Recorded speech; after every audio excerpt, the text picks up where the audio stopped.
Jalen Brunson, I need to thank you. This game scared me. You and the rest of the Knicks scared me tonight because I saw this Sixers team the entire year get blown out to the worst teams in the league. Our last game, they at one point were down 50 points to the Chicago Bulls and were getting wrecked by the Raptors and the Nets, all these other teams trying to tank for Cooper Flag. So I thought coming into this game that the Knicks were going to handle the Sixers in, a relatively comfortable fashion. But no, the Sixers actually played decent, looked like they cared for once, especially Paul George. We'll get to Paul George, don't worry. But I do got to give a huge shout out to Jalen Brunson for completely balling out in this game and helping the Sixers continue their tank. He had, 33 points, 34 points, 7 assists, 16 free throws. Jalen Brunson is definitely one of the best floppers I have ever seen, and I am not mad about it. I am not mad about that. If I actually cared about the Sixers winning this basketball game, then I would have cared, to be honest. But Brunson and the way he was flopping, it was really beautiful to watch, for me at least, because the Knicks were getting so many easy points off of the Sixers' constant defensive mistakes, and Brunson was licking his chops the entire night, just hunting Kelly Oubre Jr., leaning into him, exaggerating all the contact. And admittedly, there were some times where the Sixers defense was just flat out garbage and Brunson exposed them, which is fine. Joel Embiid does that all the time with his rip through. You can't just droop your arm over the ball handler. But yeah, Brunson was magnificent in this game, especially in the clutch, and he saved the 76ers tank. And if you're upset, if you're a Sixers fan, if you're upset about Brunson and his antics, I understand that, but I'm actually really grateful for Jalen Brunson's performance tonight. And if you're a Knicks fan coming in here thinking that I was just going to trash him and call him a gigantic flopper and you can just be mean to me in the comments section, I'm happy that Brunson performed this well and that the Knicks ended up beating the Sixers, because I don't want the Sixers to win games anymore. They need to continue this tank. If they can continue to make these games interesting, that's fine. But just lose the game. Get that top 6 pick back while giving us some fun hoops to watch. But yeah, the Sixers in this game showed so much more effort. That's what we're looking for. We're looking for effort, especially guys like Kelly Oubre Jr., Tyrese pretty much everybody. Maxey shot 32 shots, 30 points, was extremely inefficient, 0 for 10. There was a lot of Maxey and Paul George hero ball this entire game, and that's honestly all on Nick Nurse. This dude has no offensive system whatsoever. He does not even think for a moment to use Tyrese Maxey or Paul George in an off-ball role. It makes no sense. Paul George used to be known as one of the best off-ball players in the league with his catch-and-shoot ability, and so has Tyrese Maxey, playing off-ball when he had a legit ball handler next to him, i.e. James Harden, or Kyle Lowry when he signed him and he wasn't completely cooked yet because he had a couple weeks of rest. Nick Nurse is okay putting decrepit ball handlers like Eric Gordon and Kyle Lowry out there who can't do anything and get cooked on defense every possession.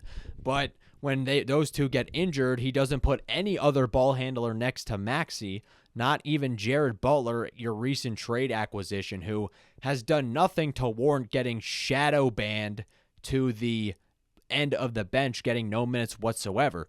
Jared Butler has been decent for the Sixers, not some crazy premier NBA role player, but has shown to be a decent enough backup point guard that can work alongside Tyrese Maxey by putting off some of the pressure and help setting up the offense and making and initiating plays for the team.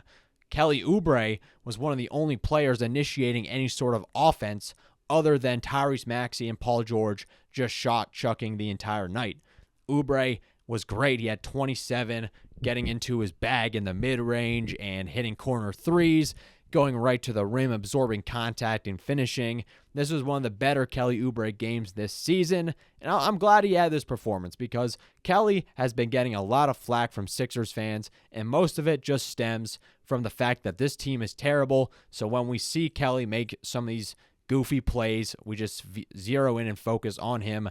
I'm not some Kelly Oubre glazer or anything, but we have seen him play with the Sixers already for one season, and we know that with Kelly Oubre Jr., you have to take the good with the bad. You know he's going to do some great things for your team, but is also going to do some pretty stupid things at times, whether it's gamble on defense too much or just have a bunch of empty possessions where he's shot-chucking himself. But the energy that he gives you, the spark plug that he is in providing an extra scoring punch and hustling on defense, diving for loose balls, that has been super valuable for the Sixers, and his numbers have been decent. I mean, I'd argue that he's literally been better than Paul George this entire year, averaging like 14 points and 6 rebounds. Kelly has been trying on the boards. He's been diving for loose balls, hustling on defense, trying to fight through screens. Kelly Oubre, I think he has been one of the biggest hustlers on this team, and I think some of the flack that he gets is unwarranted. I think more of it, though, should be directed towards Paul George himself, who had possibly the most ridiculous statement I may have ever heard. Yes, it is time to address the elephant in the room. Paul George announced prior to this game that he's going to lay off his podcast for the time being to help the Sixers focus on a championship, as he said himself. I plan to take a break from the pod just to focus on getting my body right, getting mentally right, and help the squad make a push towards our goal and finish the season out, give ourselves a chance to be in contention to compete for a championship. Paul George is acting like podcasting is his primary job, and he's not getting paid $212 million to play basketball, as if he's trying to help the Sixers out of the kindness of his heart, and they didn't give him a massive contract to eat the majority of the cap space and had a meeting with him and brought Dr. J and everything just to have him sign with the Sixers and be one of the core pieces of a championship contending team. Like, Paul George is just doing this, just because he's a nice guy or whatever, and that, podcasting is what he's really meant to be doing instead of, putting it 100% into his basketball career. And like I said, like, NBA players aren't forbidden from having hobbies, but when you're posting podcast episodes about your commentary on like top 10 LeBron James plays, like the day after your team gets blown out by 80 billion points to the 12th seed, it took Paul George until the home stretch of the NBA season where they're now tanking and at the bottom of the Eastern Conference to finally put them at the top of his priority list, and that is just ridiculous. It is ridiculous whoever is pulling the strings behind the curtains, making Sixers fans be tortured as much as possible through these just flat-out insane scenarios, whether it's guys forgetting to shoot a basketball because of some unknown injury, or Ben Simmons passing up wide-open dunks in crucial playoff games, or general managers having burner accounts, or max contract players caring more about their podcast than playing basketball.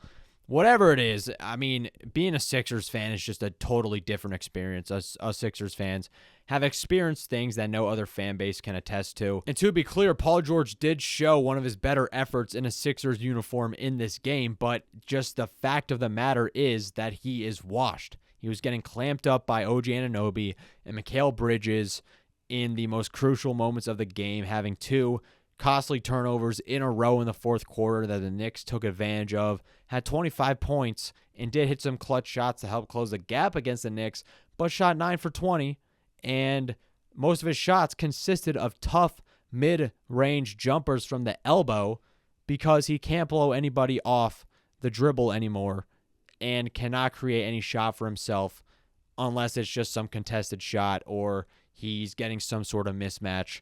And it just sucks because I was hyping up the Paul George signing. I thought that he would be a lot better than this. And he is playing through injury. I get that.